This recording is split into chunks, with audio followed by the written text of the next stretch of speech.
ବାନ୍ଧିଥିଲା ମୁଁ ଦେଖିଲା ବେଳକୁ ସଫା ଫଫା କିଛି କରିନି ଜିନ୍ଦରେ ବୋଲେ ମୁଁ ସାନ ମାଛ କେବେ ସଫା କରିକି ଦିଅନ୍ତିନି। ଚିଙ୍ଗୁଡି ବରଂ ତମକୁ ସଫା କରିକି ଦେଇଦେବେ, ତା ମୁଣ୍ଡ ଲାଞ୍ଜ ସବୁ କାଢିକି, କିନ୍ତୁ ସାନ ମାଛ କରିକି ଦେବେନି।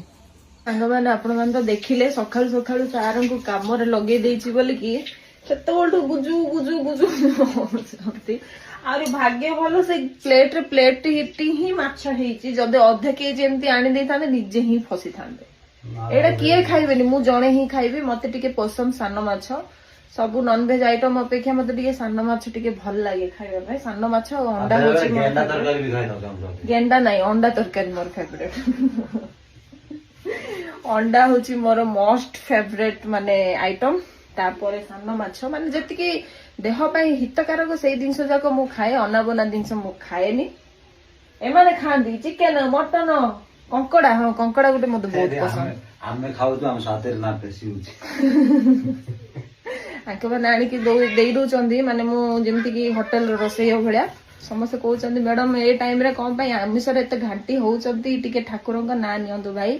ଠାକୁରଙ୍କ ନାଁ ନବା ଟାଇମରେ ଠାକୁରଙ୍କ ନାଁ, ଆଉ ଯେତେବେଳେ ଯାହା ଖାଇବା କଥା ସେତେବେଳେ ଖାଇବ। ଲାଇଫ ଟା ହେଇଛି ମାନେ ଏନଜୟ କରିବ ନା କଣ ଯେ?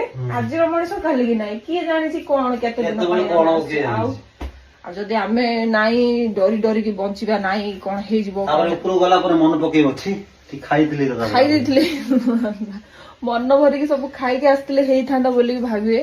ତ ସେଥିପାଇଁ ଖାଇକି ହେଲେ ମରୁଥିବ, ଖାଇ ଦେଇଥିବ ମନରେ କିଛି ଅସୁବିଧା ନାହିଁ। ତ ମୁଁ ସମସ୍ତଙ୍କୁ ଗୋଟେ କଥା କହିବାକୁ ଚାହିଁବି, ଯେ ଯାଇ ଭଗବାନ ଆମକୁ ମଣିଷ ଜୀବନ ବହୁତ କଷ୍ଟରେ ଦେଇଛନ୍ତି, ପୁଣ୍ୟ ବଳରେ ଦେଇଛନ୍ତି।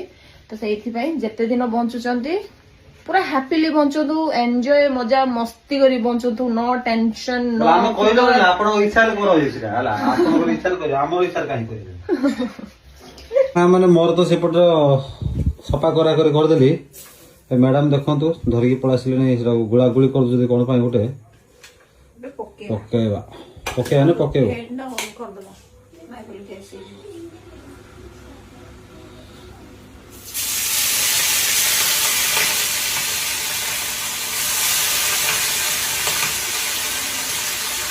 Oh my God.